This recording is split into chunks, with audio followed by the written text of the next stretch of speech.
Hello, thanks for coming to We Called It. I'm the host, Philip Call, joined as always with Connor Lucas. How are you, Connor? Doing well, Phil. Doing well. All right, so we are doing things a little bit different this week.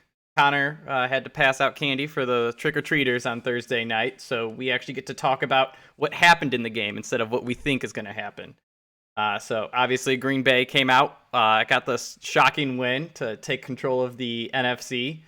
AJ Green had that complete blunder at the end where I swear I think he thought it was a run play, which doesn't make any sense given, time down and distance.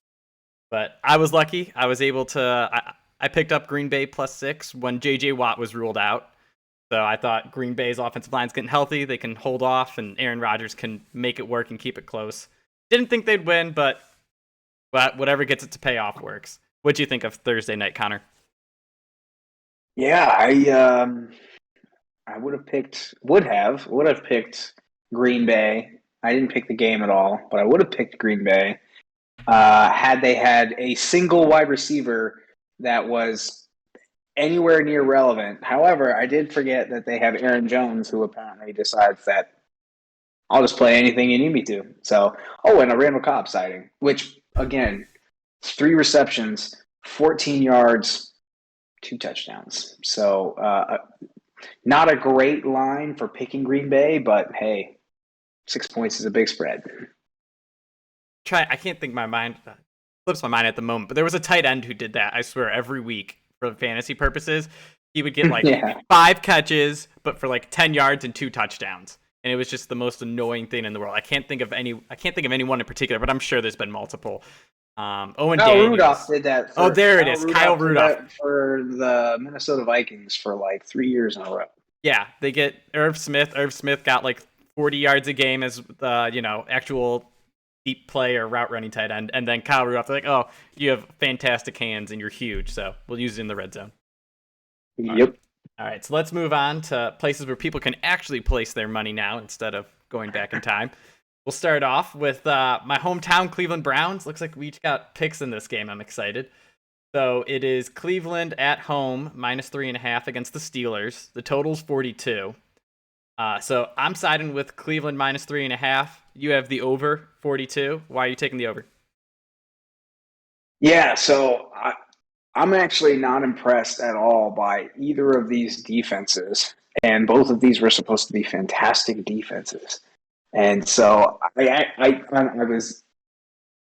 was actually thinking about being the opposite of you on this one. By the way, I thought about Pittsburgh +3.5, almost like in my head, I'm like, oh, this is like a perfect storm, exactly how Aaron Rodgers should get the +6. Mm-hmm. Nothing. There is no logic as to why he should win this game, much less, and probably should get blown out. But at the same time, I kept thinking to myself, man, that just sounds like an Aaron Rodgers type of thing, where he comes in cocky as hell, just says, "Yeah, I'm sweet, I'm awesome," and also watch this. I'm just gonna I'm gonna use the full game clock the entire time, 35 seconds, and then just decide that I'm gonna slow down and throw for 174 yards, and then 2 touchdowns.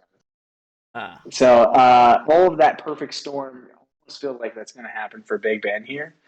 I just think Najee's coming on. He's got two stud wide receivers. I mean, their defense, they're riding a little bit because they beat the Seahawks 2 weeks ago on Sunday night or Monday Night Football.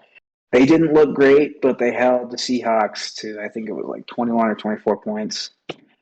Okay, like Seahawks have some studs, DK, and they've got Lockett and Alex Collins of all things. Uh, I just feel like the over is going to hit here. Baker's back, Chubb's back. OBJ is deciding that. I mean, he's irrelevant at this point. He's just a contract. But hey, I just think that the stars are going to align for this one, and I think it's going to be an over. Probably won't go as far to pick Pittsburgh +3.5. Was it +3.5? yep. Probably not going to pick that, but I also don't trust the Brownies. So I'm just going to take the no side on this one and just take the points. All right. So the reason I got the Browns is because Alex Collins ran all over the Steelers last week on Monday Night Football. And the Browns are getting Jack Conklin back and Nick Chubb. So you got the big physical runner, and D'Ernest Johnson looked really good filling in for Chubb last week too. So you got the big physical runners, similar to Collins' style, and they'll be able to stop the only part of the Steelers that I think is legit, and that's the defensive front, because they're monsters up there, but you're going against the Browns O-line, which is maybe the best in the league and playing fantastic when healthy. But just watching D'Ernest Johnson tear apart the Broncos, who we'll talk about later, but I have been unimpressed with. But I thought higher of them, but they completely bullied up front. D'Ernest Johnson made moves, made people miss, and I think I just don't think the Steelers have what it takes on defense to stop the Browns' running game. I actually think Baker might be a bit of a detriment coming back this early. I think he's coming back out of kind of for his ego / to make sure people don't see Casey Keenum. Because I think Baker would be ready to play next week for sure, but next week they play the Bengals. And everywhere in a lot of sports people are talking about it where it's, Case Keenum goes 2-0, Baker comes back, immediately loses to the Bengals. There's going to be talk show hosts talking about it all the time, and Baker's under wants a big contract, blah, blah, blah. So I think that's part of his motivation for coming back instead of, resting and getting healthy.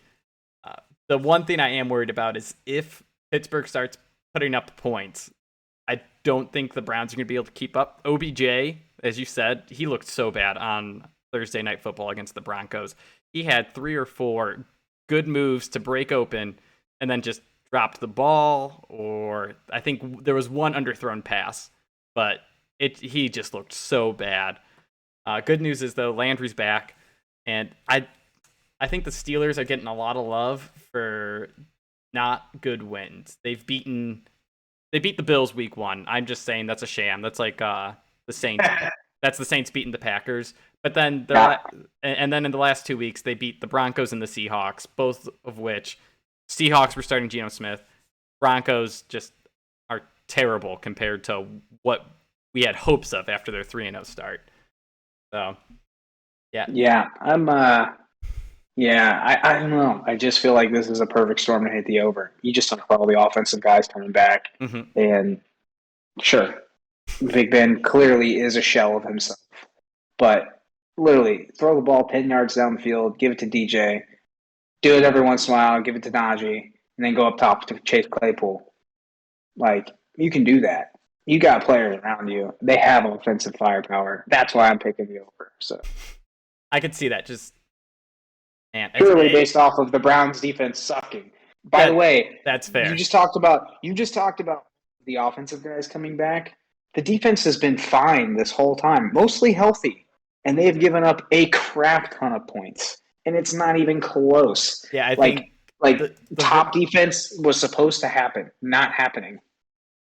They stopping the Broncos has been like one of the only teams they've stopped in forever. Terrible offense. I was gonna say, yeah, they are awful.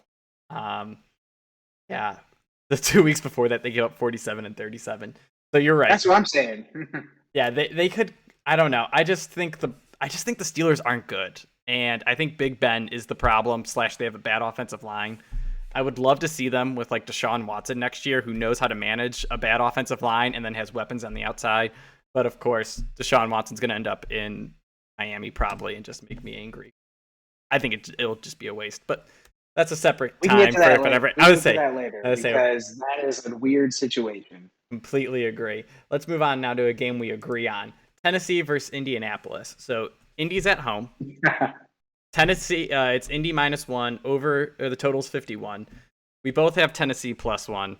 I'm just gonna say everywhere I'm seeing like sharps and experts are saying hammer Indy, hammer Indy, hammer Indy, and the line has moved a lot. I think right now it might be floating at Indy -2.5. So I have no idea what is forcing these moves. What is driving that? Like, typically, that's like a quarterback being swapped out or Devontae Adams being ruled out. Yeah, it's right now the line is sitting at Indy -3.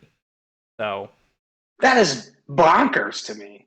It's got to be because of their defense, but their defense went up against a crappy offense in the rain in San Francisco. Like this is what happened. That was easy money for us like 2 weeks Oh, ago. Julio Jones was ruled out. So, Yeah. That's it. That's the big thing. Yeah, he's been real good. He's played in 3 games in 2.5. Yeah, no, that's just ridiculous. That's not a multi-point swing. Go ahead. Yeah, there was the Urban Meyer thing happened, and we were just like immediately picking the Jags, and it was like Tennessee. It was like Tennessee +3 or something like that, and we immediately took Tennessee. It was like 31-9. Like This is an overreaction here. And I think this is an overreaction to the win versus San Francisco, who is not very good. That's just reality. They do not have a very good offense. They have a go-between, a bridge quarterback. They have a guy who is a 6th-round pick playing over a 7th, or a 3rd-round pick in Elijah Mitchell over Trey Sermon, and that's partially because Kyle Shanahan is kind of like he's got a little bit of Sean Payton, who basically says, I'm smarter than everyone else. I'm going to make my own decisions, who is sitting Brandon Ayuk, who is a stud. Like, what are you doing? To prove a point, you're also 2-4. So you're stupid. Like, there's no point. Nobody cares about that in the NFL. Anyways, but Tennessee +2.5 or +1 or whatever it is. Yeah, I'm taking them to win outright. So, yeah, go ahead. Give me more points. Whatever. I'll take it. Yeah, no. By all means. Like, I just don't understand. So, the previous matchup for Colts versus the Titans, it was 25-16. I don't think Julio and A.J. Brown were both battling injuries throughout the games, the game, and I don't know. It just didn't feel as close as it was. Carson Wentz is getting a lot of love right now for doing the Aaron Rodgers 25 touchdowns, 2 INTs. Great TD to INT ratio, but like. I haven't been impressed with much of what he's doing. He threw 3 passes. Go back and watch San Francisco. You're going exactly where I am. Mm-hmm. Where if it wasn't pouring rain, he threw 3 that hit the Indianapolis Colts in the hands and the face mask. Like, they had to address it with Frank Reich and said, "Hey, Frank. Also, did you know that are you still entrusting Carson?" He's like, "Absolutely." Whatever you have to have your head coach decide to address something like that at halftime means your quarterback's sucking. Yeah. And I'll give it to him. Michael Pittman made great plays. He had two great catches. One was the 57-yard bomb where Carson Wentz underthrew it. He came back and fought through a DPI to catch the ball. Yeah. And then that game-ending touchdown where Carson Wentz just chucked a 50-50 ball. But aside from that, I just think Tennessee is not getting enough love for actually being good.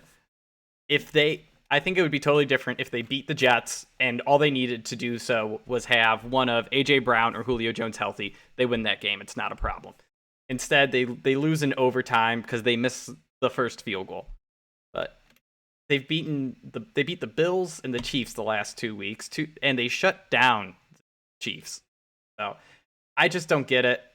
I think they don't get enough love, and Derrick Henry has just been a complete monster this year. I don't understand how everyone's like, oh, you hit the 400, 500 carries over and over again, you're gonna wear down. He's sitting here already, 200 carries and 869 yards, 10 touchdowns. Like he's gonna end up. He's going to be the first guy since the 1980s, I think, to win the rushing title 3 times in a row. I think it was Emmitt Smith. Yeah, maybe that'd be 90s, wouldn't it? But anyways, and yeah, that's a whole different conversation too. But yeah, he's the only thing he doesn't do is catch passes out of the backfield, but he apparently throws touchdowns. So. There was something that came up, and it was like QBR for the day, and it was like Derrick Henry smashing Patrick Mahomes. They're clearly playing the wrong positions. And I think it was after Mahomes had like a 20-yard run too, so his like rushing stats were better. So like, let's swap them out. Got him in the wrong spots, guys. But yeah, I'm with you. I don't get all the indie love. Every time I watch them, they're boring. Nothing really impresses me. Like Jonathan Taylor's been busting out like 175-yard play a game, but I don't think that goes on forever. I think at some point he just doesn't have that play, and Indy's offense looks worse. And if T.Y. Hilton misses, then I think it's even more so free money going with Tennessee. PFF graded Indy's offense number 1 rated offensive line in before the season. And now they were hurt, and Quentin Nelson is back now. There's going to be a little bit of that. Jonathan Taylor coming on, their offensive line getting healthy, similar to the Browns. But you still got Carson Wentz, and you're still playing the Tennessee Titans, who just crapped on the Kansas City Chiefs and crapped on who was that before? The Bills. They beat the Bills. They didn't crap, but they beat the Bills. They beat the Bills while Josh Allen had a chance to score a touchdown at the end against like 4 backup corners because everyone got hurt for them. So I don't know. I think they're Tennessee. They just don't get the respect they deserve because they're the running team. Not that it's not sexy, although Derrick Henry looks awesome, but I don't know. Remember, we always talk about the Belichick coaching tree. This is one of the good ones. Yep. Abel is the coaching tree. Underrated. What's it called? Football IQ. I think everyone says he's a player's coach. He's great with the guys, but I think he just he can scheme and prepare for teams better. Plus, this is a big game for them. If they win, they have the tiebreaker, and they're 2 games up on Indy for the division. It pretty much locks them in for a home field playoff game. So I expect them not to get complacent. All right, let's go over to another one we each got bets on. We have Tampa Bay versus New Orleans. Oh, sorry, no, you have 2 bets on this. I don't have any. I'm sorry. I got 2. Yes, we got Tampa Bay minus 5.5, and then the total's at 50. Looks like you have Tampa Bay minus 5.5 and the over again. You just love smashing your overs, man. This is the first time, go back and look. This is the first time I've taken. I think you're being aggressive on the totals, yeah. This is the first time I've taken totals more than I've taken like straight out bets, plus minus. But I just watching. I've had glimpses and watched parts of games and hazard games of teams, and this is.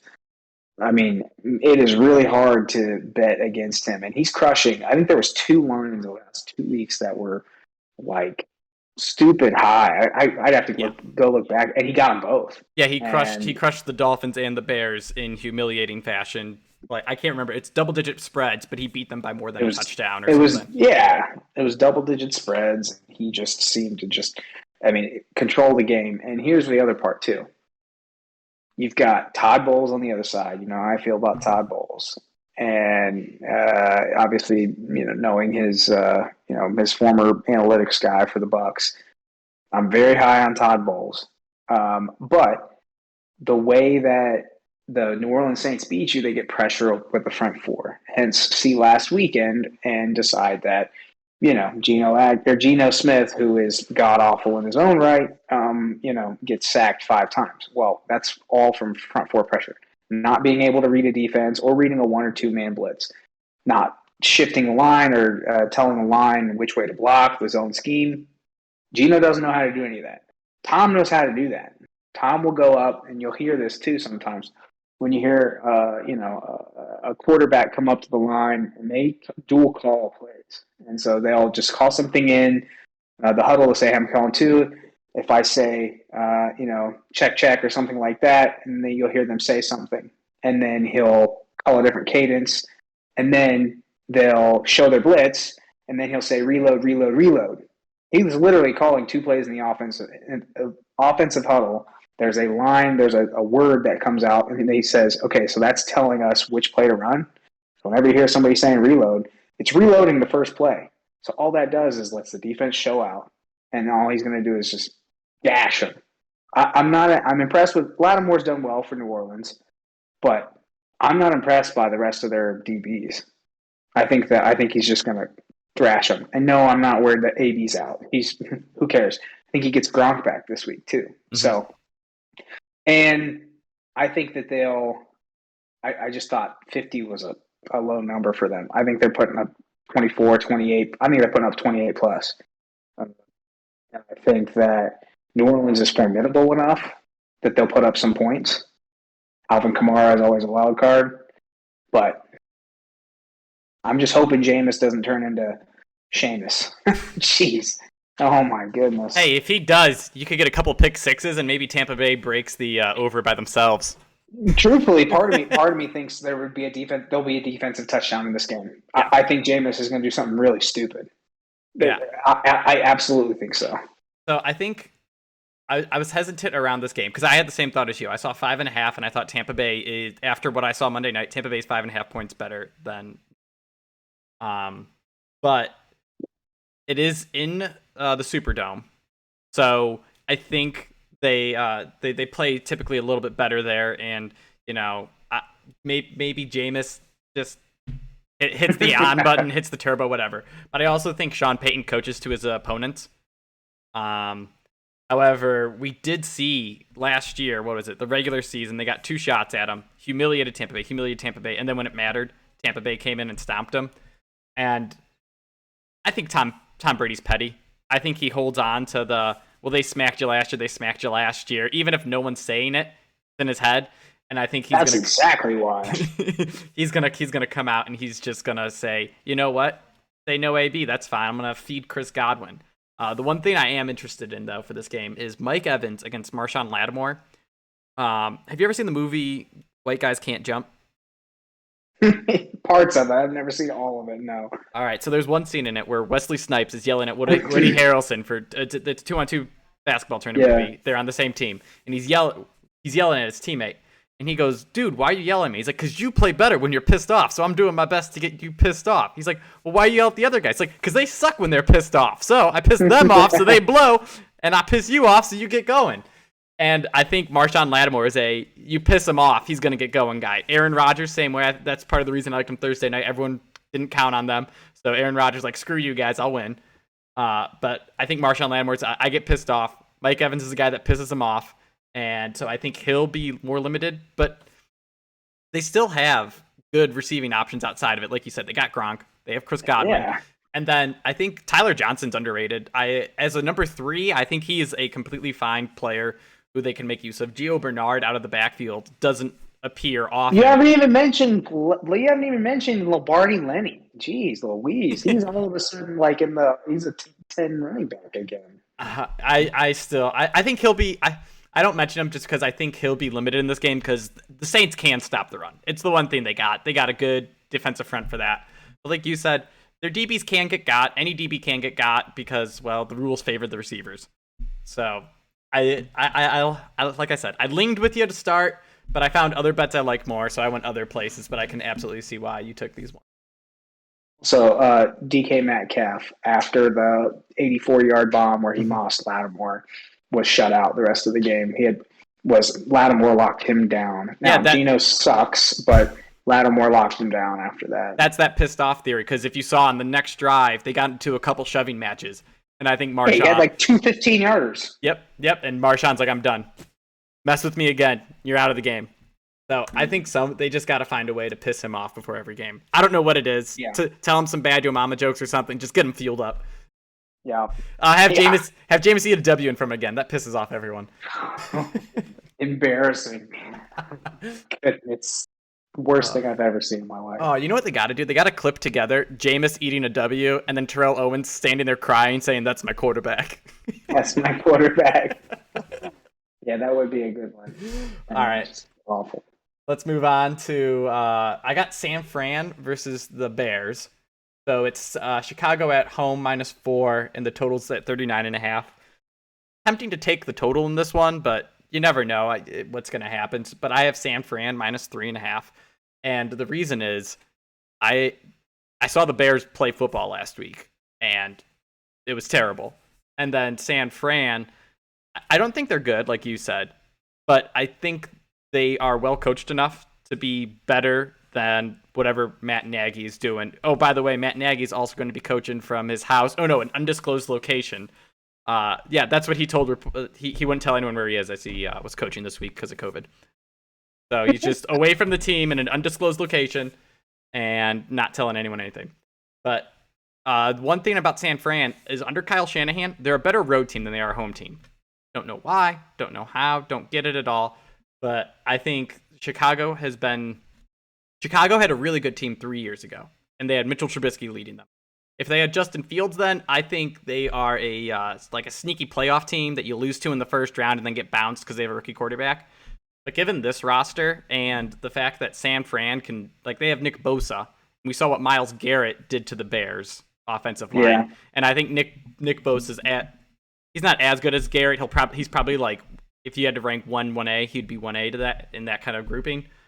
But I don't know. I like the 49ers to bounce back. I think they are better than what they showed last week. I don't think they are good. And I think Chicago, they're sitting at 3-4. They were 3-2 at one point. Like, they're right. I think they're getting a little extra love that they shouldn't be getting. But Chicago's getting what, 3.5? Yes. 4. Yeah. So, man, I just, this is like another game that we're going to talk about that we don't want to talk about. Carolina playing Atlanta. You know exactly where I'm going. Just teams that you don't want to bet on, like, don't even want to watch, don't want to bet, don't want to even, like, I love Justin Fields as an athlete, and he needs time to develop, and I hate Nagy. Just hate him.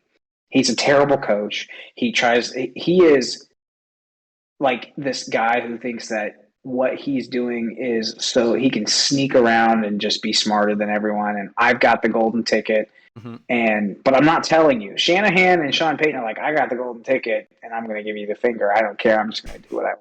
Nagy's like all this like sneakiness, like after they got absolutely just demolished last week, was asked about, how he felt about the team or something like that.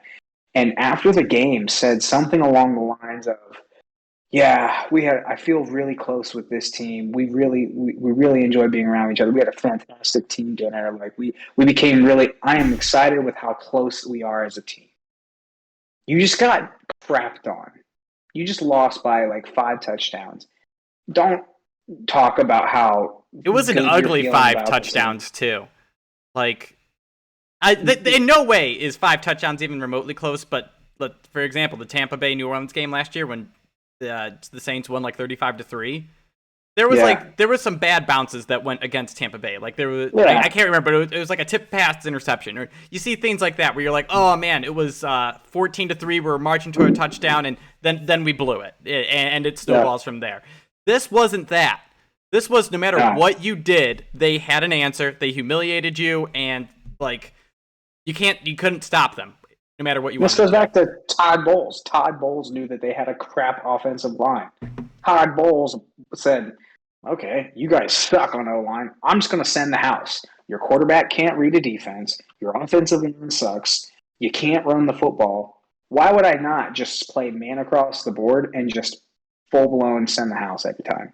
There was one, actually. I was thinking about Justin Fields not being able to read a defense, and they said it. It was a... what was it? It was a backside corner blitz. They sent the front 4, and then the backside corner came. And nowhere did Justin Fields see it coming at all. It was bad. Like, it was a straight, it was a tackling drill. He sprinted right at Fields, drilled him right into the ground. I can't remember. I want to say Antoine Winfield, but that doesn't sound right. But I just remember watching that. And this is what we're talking about, like with the difference between a Tom Brady and a Justin Fields. Sure, 20 years, I get that. But this is what I'm talking about with dual calling things. He doesn't know the offensive playbook, nor has been taught how to read a defense past 1 or 2 looks and run. Tom Brady can dual call anything, see that, shift the line one way or the other, pick up that corner blitz, or see the corner blitz and dump it where the corner just left. Okay, Fields can't do that. Yeah. And so that's why if I would probably, I don't trust Chicago at all, but they are 3-4 and their defense is good. So this is the only reason why I didn't pick this game. Only reason. This is 39. They oh my goodness, it's such a low score. Like that total is just a nightmare, but rightfully so. Yep. This, like you said, this is one you don't want to watch. I'm taking it. I don't know why. It just seems so right to me. Rebound game for Kyle Shanahan, and San Fran's better than 2-6. I think is where they would end up if they lose. So that's why I'm liking them. But also adding on to your Tom Brady thing, opening week, I remember watching Thursday Night Football with him, and the final drive, he's in the huddle, and you can hear him, Byron Leftwich calling the plays. Tom Brady, no, we're not doing that. No, and then he's like, all right, we'll do that one, and he goes and they march down and score that final field goal to win the game. So it's just crazy. The fact that you get 20 years experience. Imagine going to work and trying to like compete. Like I couldn't compete with an actuary with 20 years experience. They just know so much more. He's about the same age as Byron Leftwich too. He beat the crap out of Byron Leftwich for years when he played for the Jags. All right. Exactly. So let's go on. We have 3 games with picks left, so we'll do my article games, then we'll end with your Dallas Minnesota game. Can't wait to talk about that one. So we'll start off with Washington football team versus Denver. I got to write on this one. It's Denver at home -3, and the total's 44.5. I was looking at this, and I wanted to take Denver so bad. I mentioned it before. I probably sounded like I was leaning Denver and had some love for them, because I do. I like their team. I like their roster. Don't like their quarterback. If they could get a functioning one, I'd be happy. But I looked into this, and everything said Denver is just going down the crapper besides their wide receivers. They are getting beat up on their defensive front. I think Von Miller wasn't practicing this week. I don't know if he'll be able to play. I haven't checked the injury report since I placed the bet. But I'm like, okay, the only threat for Denver is going to be limited or out. Washington football team can run. They have one of the best run blocking grades per PFF. And we just saw what the Browns did to Denver's run defense. And then defensively, the one good part of Washington's defense is their front four, and Denver's offensive line is terrible. It all just seems like it's adding up that Denver's receivers are going to have a couple big plays because Washington has a terrible coverage unit. And you get Jerry Jeudy, Cortland Sutton, Tim Patrick. They're going to shred, and whoever's matched up, I don't care how it's all broken down, but they're all much better than anyone that's going to argue them. However, if you don't have time to throw and you're Teddy Bridgewater and you're going to hesitate and try to play conservative, I think that Washington just comes out, takes care of business, finally gets back on track with the win after the 3 big losses in ugly, ugly fashion. So, yeah, I couldn't pick this one because of pretty much everything that you just said.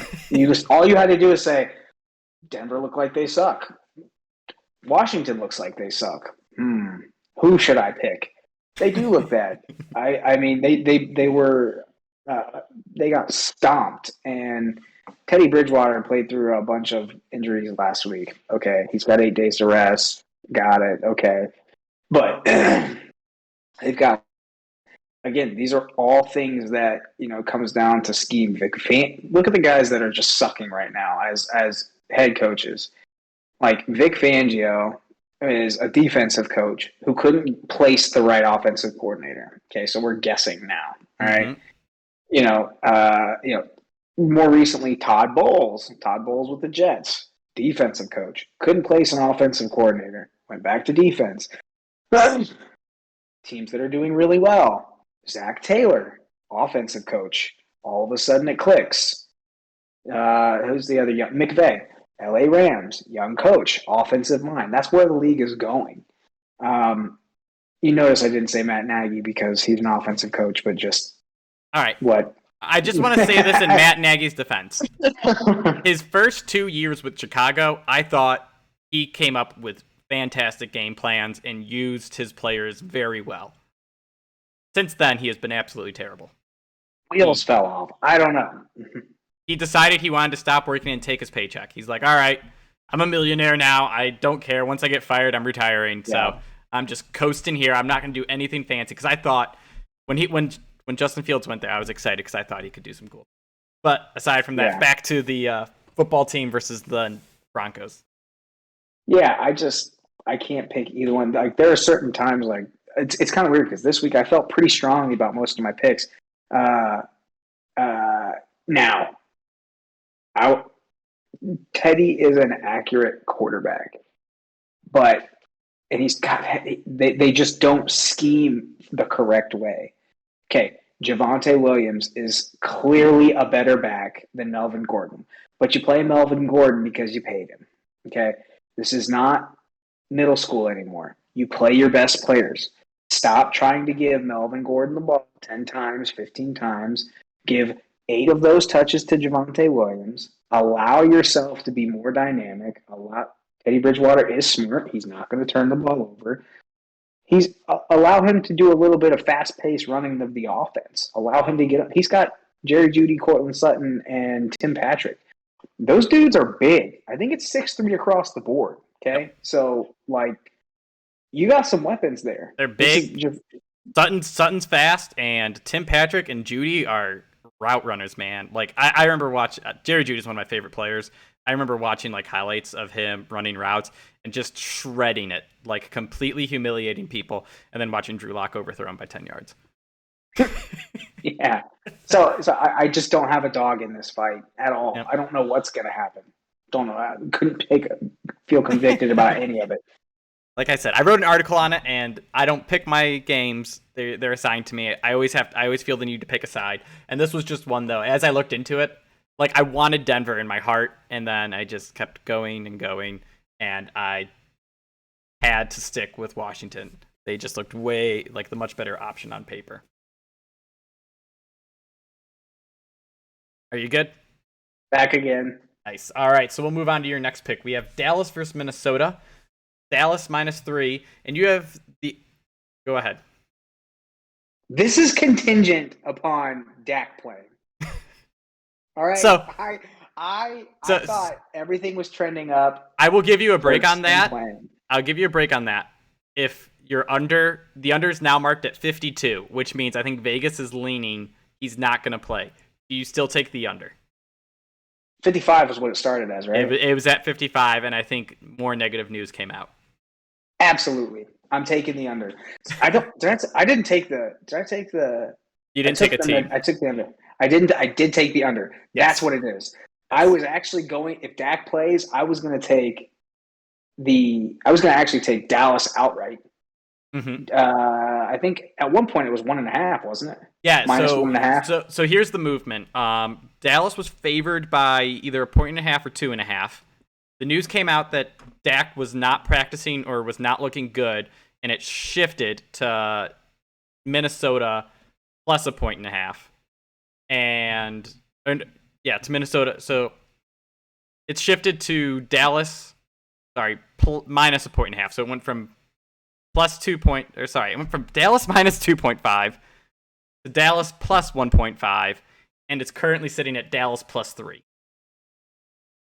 Why is it shifting? If Dak is out, why is it shifting? Okay. He's not out. He's not out yet. He is completely he is marked as questionable. But also, if Dak Prescott doesn't play, I think Minnesota minus. If it only stays at 3, I think Minnesota -3 is complete money. So here's why I say the under. Mm-hmm. You have as much talent and as great Dak has played with throwing 400 yards, blah blah blah blah, whatever. If you don't have Dak Prescott, and it sounds like he's not going to be there, you are going to get 20, 30 rushes out of Tony Pollard and Ezekiel Elliott, and they are going to do exactly what the Green Bay Packers did. They'll run more play action than the Green Bay Packers did, but they're going to pound them. And I think that they're going to slow the game down because why? I don't even know who their backup is. It's like it's a no-name guy. Cooper Rush. Okay, Cooper Rush.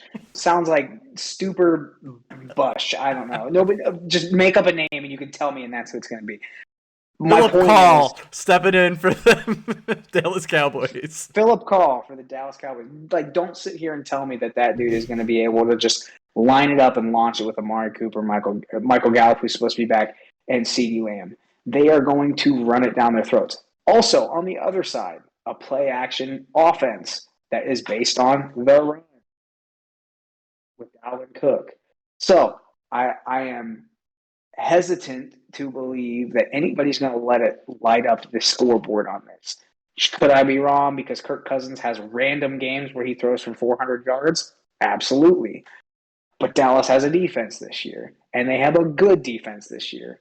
And so I just don't see them. Minnesota's defense is formidable. They're not like middle of the road, but Yeah.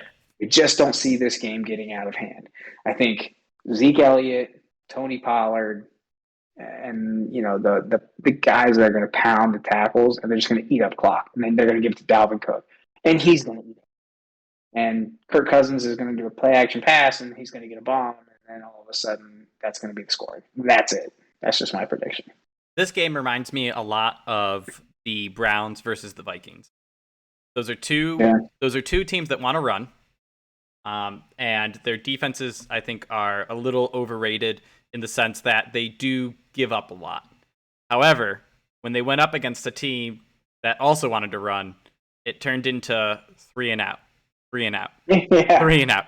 And it's because when the game's close, both teams are comfortable not pushing the envelope, not trying new things. They're just like, we know our scheme, we're sticking to what we do. And I feel like Dallas is in that group where if the other team isn't scoring, they won't feel the need to score. And then the one thing I am worried about is... Especially with Cooper Rush. Yes. Now, the one thing I'm worried about, though, is Trayvon Diggs versus Justin Jefferson.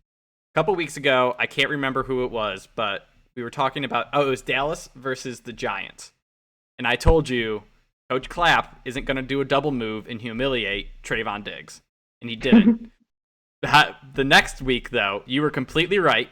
Patriots ran that double move, came back, tied the game because of it, and then ended up blowing it in overtime.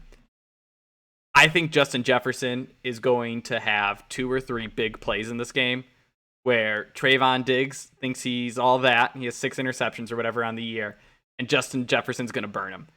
And I think that based on the play action, Kirk Cousins, he doesn't have a cannon arm, but he can play. He can do those plays well enough, and he can play within what's designed.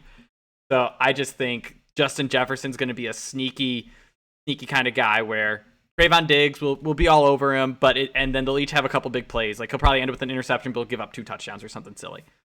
I don't know. Just for that reason, I could see it getting out of hand and snowballing. But like you said, the second Dak's ruled out, all bets are off for whatever Dallas does because, one, Amari Cooper has looked not great since week 1. So all you have to do is really focus CeeDee Lamb, and when you have a backup quarterback, of course he's going to stare down whoever he's going to, and it's not going to look good. So you just focus CeeDee Lamb, focus on the run game, and you're just going to eliminate that Dallas offense. Yeah, and I think if Minnesota, either one, whoever gets up first, they're going to run the ball. That's what I'm going with. Doesn't matter if you have Justin Jefferson burn on a double move. If it's 7-0, Dalvin Cook's going to get 30 touches. That's so true. So, and that Alexander Mattison, I'm so happy that he looked ridiculously good because now I have Dalvin Cook on my fantasy team, which means he'll get his 25 touches a game, but they're not going to push him beyond that. They'll work someone else in so he doesn't get injured all the time. Well, they'll have smash and dash, which is what they're doing with Aaron Jones and Jay Dillon now. Yep. All right, so let's go on to my second article of the week. I got the pleasure to write on the Rams versus Dr. Davis Mills.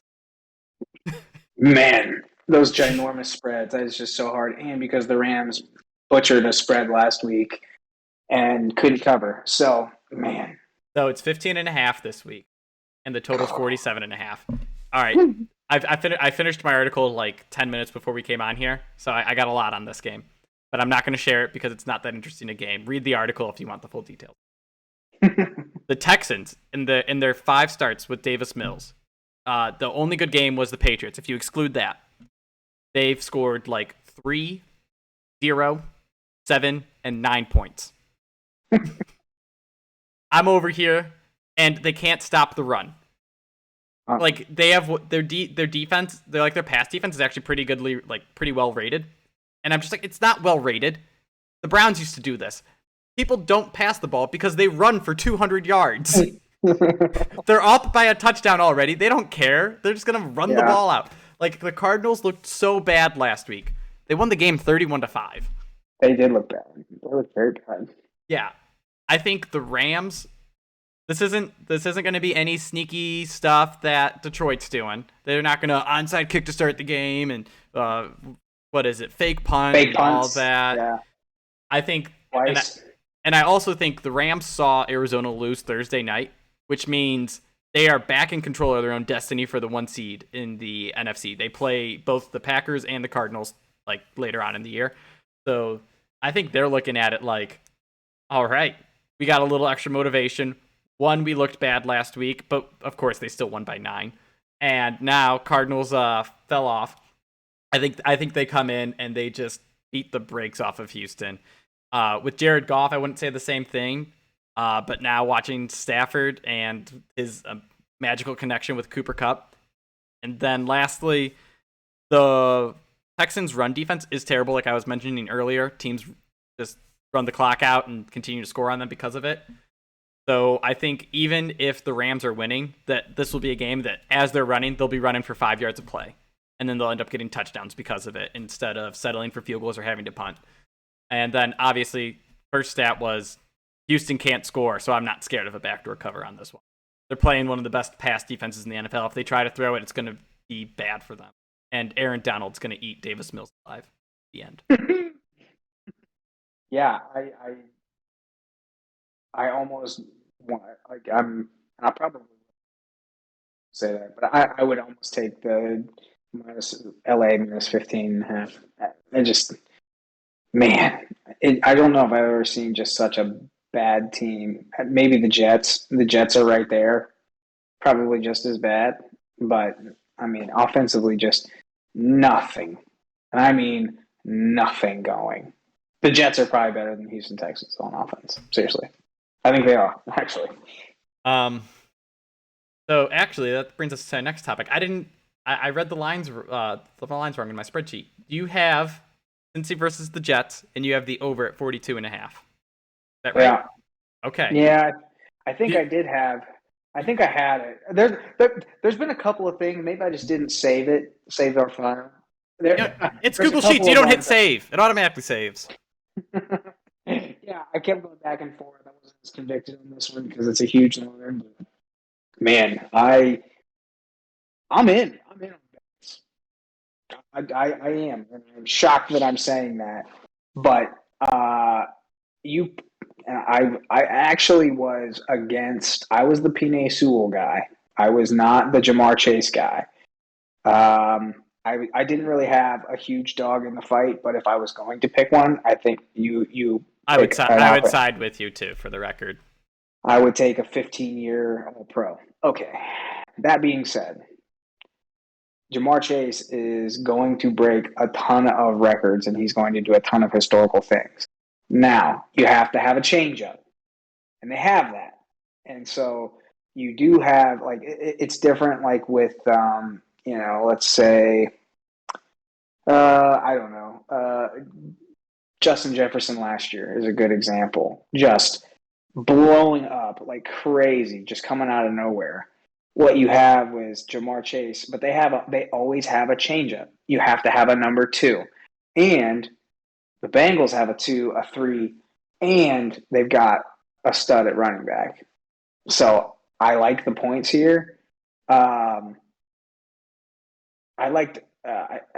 think that they'll, with 42.5, I think that they could win this 35-14. I'm serious. And I think that, again, Mike White is the quarterback for the New York Jets right now. I think this could be a blowout, and it should be a blowout. And I think that Cincy plus 10.5 and the Bengals total over 42. I mean, I'm in now. Now, by the way, for everyone, whoever's listening, my dad used to work for the Bengals. I get that. But Paul Brown is speed, Like I'm also a believer in their defense too. Like I think that they are a legitimate contender because of how they've won. So I was against you all year until I saw Jamar Chase completely wreck Marlon Humphrey. Yeah, that's what I mean. Yeah. After seeing that, I'm just like, okay, you have a top 5 wide receiver in the NFL, and he's 7 games into his career. I think that's a complete game changer. His connection with Joe Burrow is absurd. The fact that, like, he's not like an elite burner. He's big and he's strong, but he just plays receiver so well and has great connection with Joe Burrow that like Joe Burrow can throw a perfect pass and he knows exactly when to like break away and make the catch and everything. He's looked so great. Just annoying. Him and Cooper Kupp just making me angry all year because I was low on him in fantasy drafts. I think everyone is kicking themselves for that. I think I missed him in like, I don't know, 2, 3, 4, 5, 6 rounds probably. But I just think that they have a serious shot here, and I think that the Jets are just absolutely atrocious. I hate the spread because it's so large, but I think it's valid. And I think that the Bengals defense is actually going to tee off here. All right, let's head over now to the game you mentioned a little bit ago that we don't want to talk about. Carolina versus Atlanta. This is the first time in like 5 weeks no one in our team has taken Carolina. And I think I sent you a text at the beginning of the week, and I said, ooh, it's Carolina plus 2.5. If it gets to 3, it's hard for me not to take. And now looking at the end of the week, I am so happy I didn't take it, and that's just because of how bad Sam Darnold is. There's nothing else to it. I saw Kyle Pitts look great. I don't care about Atlanta's offense. All I care about right now is that Sam Darnold is playing quarterback like he's seeing ghosts all over again. It's so bad. I don't even think he's going to have next week. McCaffrey's scheduled to return from IR. That'll be the real test. If he comes back and keeps throwing up duds, he's going to get benched. PJ Walker's coming in, and he's going to start. He's going to start some games. They're going to cut Sam Darnold at the end of this year. He's going to be a constant backup, a perpetual backup for the rest of his career. That being said, listen, I picked Matt Ryan last week, and he decided that he would, 28-20 or 27-21. Hey, let me just run around, swing the ball around in circles, and there is somebody behind me. Who cares? All of a sudden, 5-6 minutes left in the game. You give it to them. You give the Miami Dolphins the ball in about the 40. All they have to do is go down, hit Mike Gesicki, hit Myles Gaskin, just do a couple of dump offs here.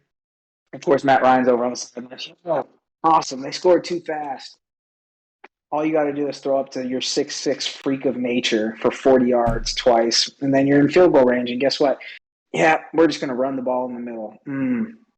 What was the line again? Oh, -2.5. Awesome. 28-27. Sweet. That's fine. We'll just win 30-28. Like, is it stupid? So stupid. Anyways, so point being, hate Sam Darnold, hate Matt Ryan. If I were to pick one in this game, it would probably be Atlanta, but yeah, I'm on the opposite boat. If I had to pick one, it would be Carolina. And do you know why? Why? I have no idea. The only reason why is because Carolina's lost 4 straight, and Atlanta's won like 2 in a row. And I think that's just got to revert back to tick back towards the mean. So they'll just flop real quick. All right, let's go on to the next one. We have the Patriots versus the Chargers. All right, so this is actually pretty interesting. When I put this document together, or our spread document together, Patriots were 5.5 point underdogs. In the last 2 days, that has moved to 4 point underdogs. No substantial injuries, in my opinion. So at 5.5, I liked it. At 4, I'm staying away. But I don't know. Mac Jones is starting to look much better, and they just put a thrashing on the Jets. And I think that was just, hey, you know what? We're the Patriots. We're better than what people are giving us credit for. And I think it was a kind of mentality game for the whole team. Just get right in the right mindset. Like, hey, start acting like you guys are, do the Patriot way. Start blowing people out. Start playing physical. Start smacking them. Otherwise, I'm going to have to play you the whole game and make you mean it. Otherwise, or I'll threaten you with like getting you cut or sprints or whatever Belichick threatens. But for the Chargers, they just seem like a team that's going to play everyone close and be annoying about it. And like it seemed like they beat the Chiefs, but that was a neck and neck game. I can't remember the next game was the Browns, and then that was they were down and they came back and won. Then they played the Ravens and they got humiliated. So if they win, I think it's close. If they lose, I think they just look bad because they lean into that the fourth down theories, which granted they help you if you succeed get closer to winning. However, the second you fail one, then you're giving the other team 50 yards of field position because you didn't punt. So it's like, okay, instead of, having any hope of coming back, if we lose, if we fail this fourth down, then you automatically win because you get a field goal, you go up 10, and there's not much time left. Yeah, see, I'm going to be honest with you here. I like Mac Jones and I like the Pats. I would lean Chargers here. Okay. And I think that's mostly because Herbert surprisingly, does not turn the ball over with for how many passes he has. And Take out the Ravens. A little bit reckless passes too. I'm not going to say full Mahomes reckless, but like he's got some gunslinger in him. He does, but Mahomes does finesse things. Herbert does power throwing of the football things, meaning Mahomes does things off his back foot. He's got more Aaron Rodgers than he does in him than Brett Favre. Herbert does. Yeah, right. That's the two comparisons, right? Rodgers and Favre. Truthfully, exactly. And truthfully, I would say Herbert's more like Favre, who just has an absolute rocket of an arm. He's mobile, and he doesn't do things like no-look passes and all this other garbage.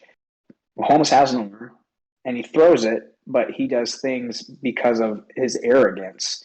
Herbert doesn't have that at all.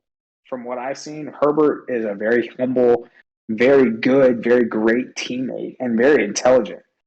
So I think that is what is the kryptonite for a Belichick coach defense.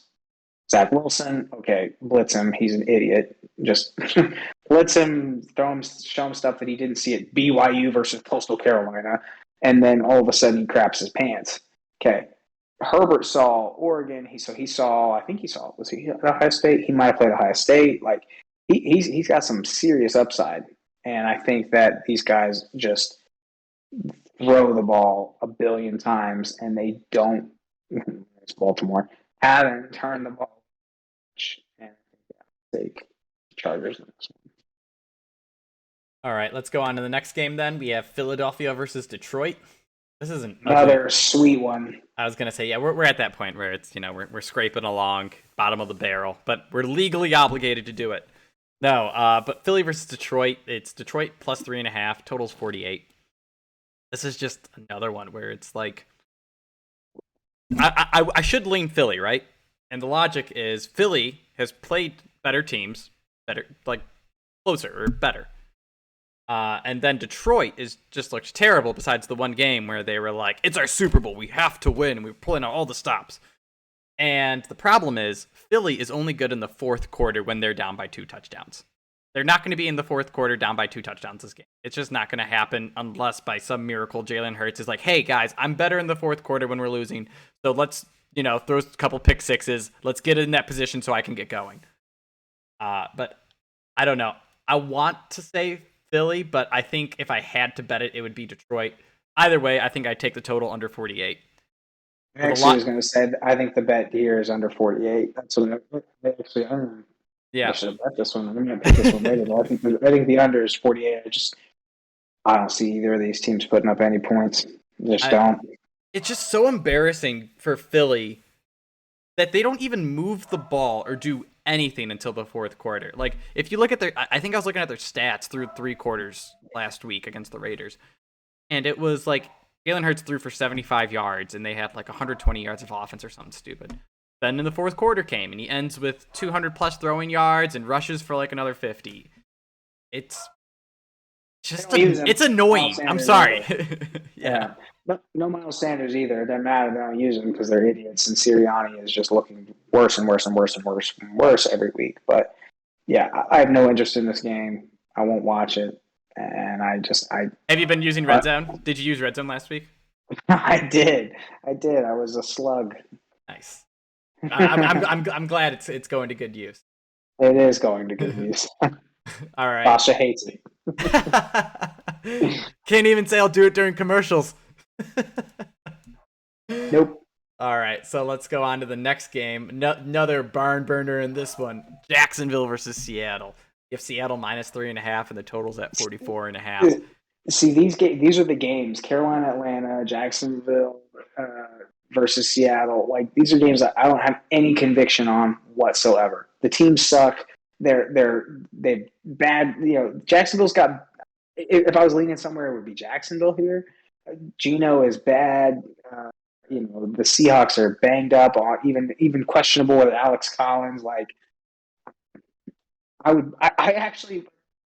don't want to bet Urban either. So I'm just sitting here like, man, this sucks. But I would actually probably end up taking Jacksonville in this game. So I was just gonna say the same thing. 100% the same logic. I think if the Jaguars were coached by someone not named Urban Meyer, I think they're money in this game. Actually, I don't like Geno Smith that much. Let's restate that. I hate Geno Smith. Thank you. Seattle played Monday night. I think Jacksonville was on a bye last week. So you get a big disparity in time off. But I think after week 3, we agreed that we would bet against Jacksonville every week because of what we saw from Urban Meyer. So yeah, I can't. We haven't even tried. I don't even think we've ever taken either side in any of the games. We won't touch it. No. We all went hard against Jacksonville, Tennessee. Right. Yeah, we were all in on that. Yep, easy one. But yeah, so I don't know. I just think Jacksonville, like, if they can't win this game, they can't win, and that's just the bottom line. All right, let's go on then we'll head up Monday Night Football, and we have the Giants versus the Chiefs. Chiefs minus 10, total 52.5. If I had to pick a side, I'm going with the under in this one because the formula to beat the Chiefs is abundantly clear. Everyone does it. You got your 2 high safeties. You force them to milk the clock and have a sustained drive. Now, most quarterbacks would love that, but I think Patrick Mahomes knows his defense and says, 1, we can get more from past experience, which he needs to get that out of his head. And 2, he's thinking, my defense is terrible. I need to make things happen. I can't take the risk of having a 10-play or a 12-play 60-yard drive and then settling for a field goal. So he's just being a little bit too reckless. Then on the other side, the Giants, last week, they played Carolina, and they looked, I want to say good because they played Carolina.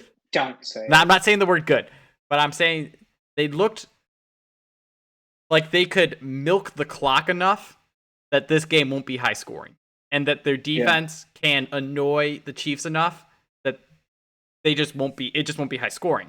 So I'm not gonna say the word good anywhere. That didn't happen.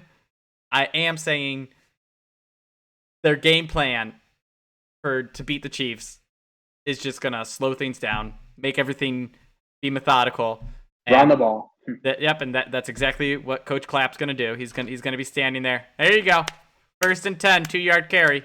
Do it again. Awesome. Let's line it up. Same thing. But here's the thing. This is where I think I agree with everything that you're saying. And then I agree, and I hope you agree with me that at some point, like, it may only be a 1-game spurt, but Kansas City's going to drop 50 on somebody. And you just don't know when it is or who it's going to be. But they're going to get mad, and Andy Reid is just going to be Andy Reid. He's going to start scheming up, and then Patrick Mahomes is going to say, hey, I'm still Patrick Mahomes, Tyreek Hill, Travis Kelce. All these guys, they have just, like, this should not be happening. And where all of those things and all of those risks that he's taking are going to click. And then all of a sudden you're going to drop a 50 burger, and then, sure, Giants may end up with 30. Okay. But they're still going to put up 50. There is no disputing the fact that there is almost nobody that can score points like they can. At the potential to score points like they can. So I'm almost afraid to bet the Chiefs because I'm afraid that they're going to put up another number like last week. But you can't bet them the other way either because you have all pros everywhere on offense. So, yeah, I can't bet this game. That's a really good point, though. The fact that what Mahomes is doing is, in the statistics world called high variance plays, right? You have extreme outcomes one way or the other. Well, if they're constantly hitting the negative side, just by chance, at some point, things are going to start breaking his way. And when they do, it's all good. It's just going to click. They're going to look like the Chiefs from last year or 2 years ago. They're going to and they'll have that game. That's a really good point, which is I don't have a bet listed in that game. If I did one, it would be the under, but that is just something good to keep in mind, for this week and future weeks. By the way, I did a look ahead at next week's spreads early, and I saw the Packers before Thursday Night Football were 2.5-point dogs going to Kansas City. I have already bet that line because I was like, if Green Bay wins, that line is going to flip. Green Bay is going to be favored. I'm taking my points now, taking my chance that Green Bay wins Thursday night. And of course, my double down on betting Thursday Night Football and next week paid off. So we'll see. We'll see if I get payouts from it twice. Interesting. Just wanted to brag about, as of right now, half of my risky gambles working. All right, so next up we have Miami versus Buffalo. All right, so it's Buffalo minus 13.5, and the total's at 49.5. All right, my thoughts on this game are simple. Buffalo has completely humiliated Miami in the last 4 games they've played. Brian Flores is smart, but I'm pretty sure the reason they want Deshaun Watson is because of this game. Because every time he plays Buffalo, he's like, all right, my game plan is to try to keep up with them because my defense can't stop them no matter what I do. And then he looks and he's like, I have Tua. All right, well, let's just pack up. We'll go on to next week. So I don't think this is close, but 13.5 after what I saw from Miami last week, where their offense looked functional, it didn't look as bad as I expected. It looked like it had a higher ceiling. How about that? So I'm staying off of it. My angle would be Buffalo, though, if I had to pick one. Same. I would be on Buffalo too. In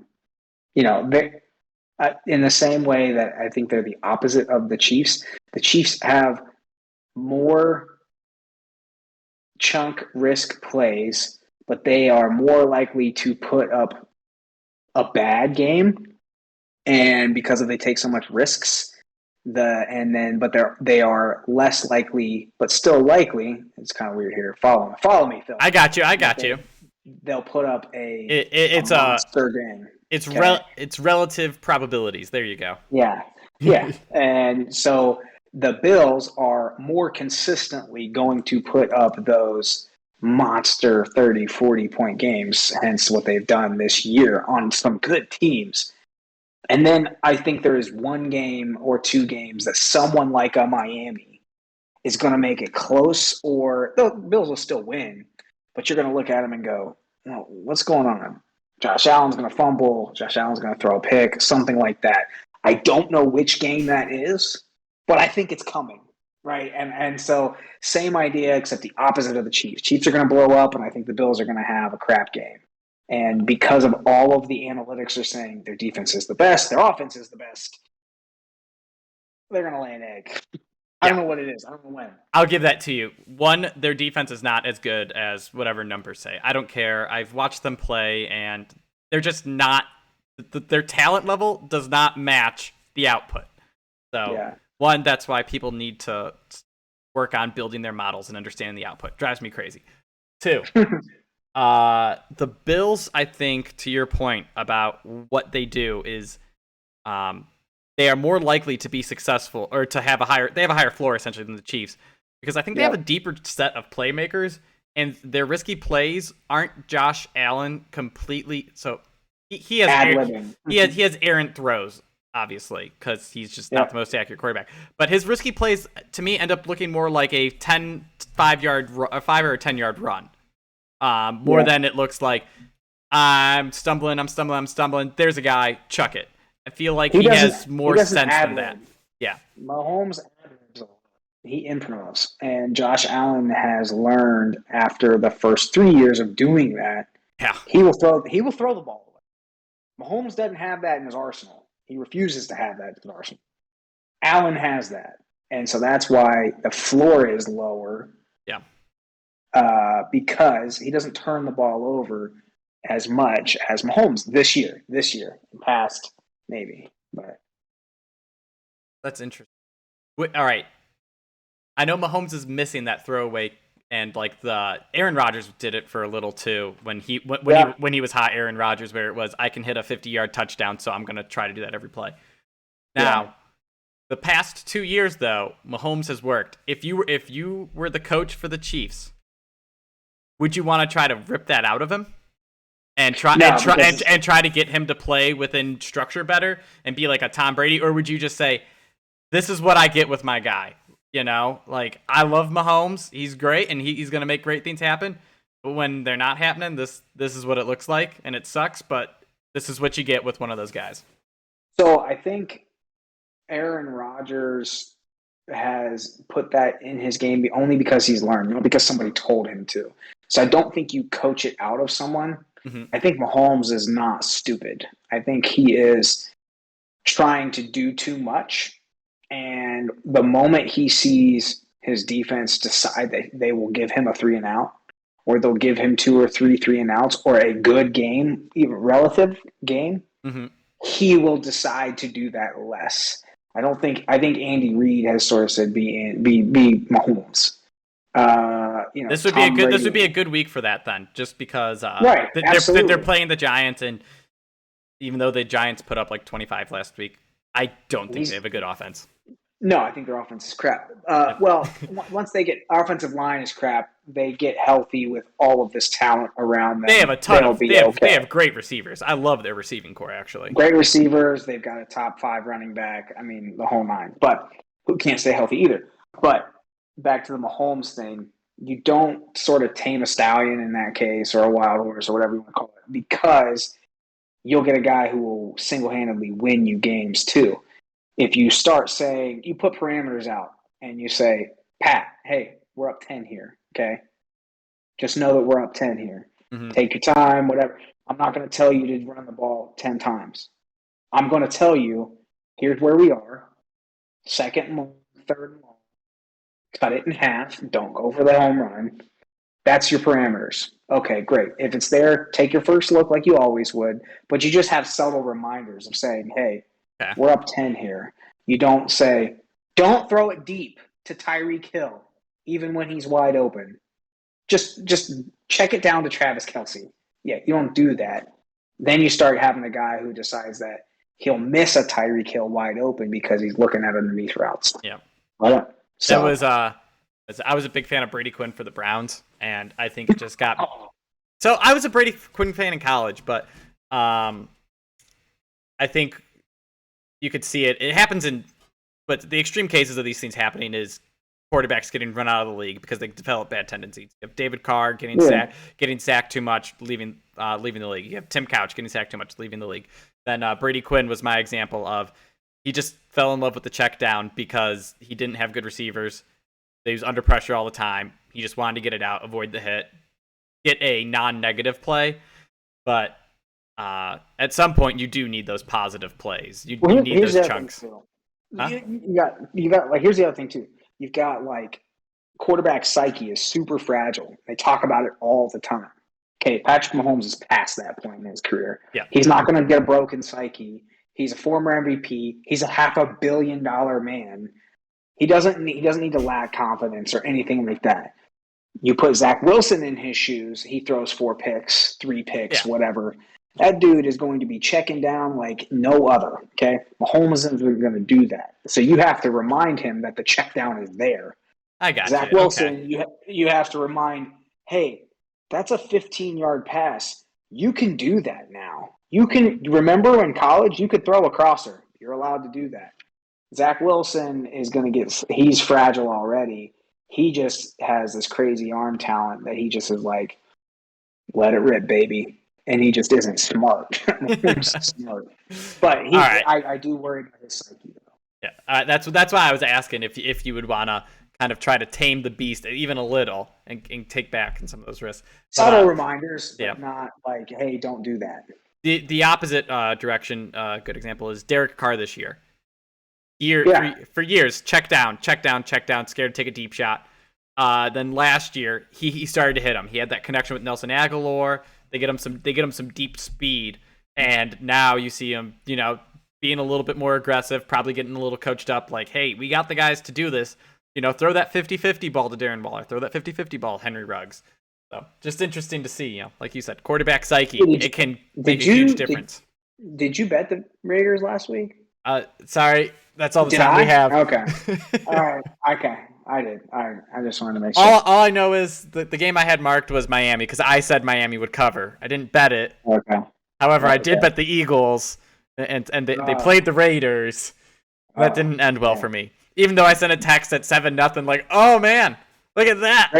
Great start. Raiders +3, and they won by 11. I'll take that. Yeah. Did the Eagles have the ball, like with the chance to score to get it to be a push? Late. Yep, and Jalen Hurts, come on, fourth quarter star, blew it. Yeah. All right, so that actually gets us through all the games. Any last words, Connor? Don't tame the beast. Let the beast roam. I think we're just gonna mess around. What do I have? 6 on there on the board right now. I think you and I actually both up to 6. Someone's already at 1-0 for the week. Don't want to brag. Yeah. Remember the Raiders last week? Okay, yeah. So I'm just gonna. You want to do it when both of us can do that? Okay, Phil. So we'll say, I think I feel really good about my picks this week. Yeah, I'm liking this week. Like I said, foreshadowing my pick of the Packers next week, and I actually I have another one too sitting out there next week. It's the Cardinals versus San Fran. I got the Cardinals, I think -3. Yeah. We're in San Francisco. Why? Why do people love Kyle Shanahan? Anyways, sorry, we'll move on. Phenomenal questions. We'll do we should do some ranting episodes at some point. The off-season stuff, that's perfect. Once a month we pop on, we chat. We're just like hot takes on people that are, I guess, just hot takes. Roll them off, yell about things that made us angry throughout the year. Like, Sam Darnold. All right. Well, thanks again for listening. Please like and subscribe. Share with your friends. Tell everyone you know in the world. Leave comments. We appreciate all the feedback.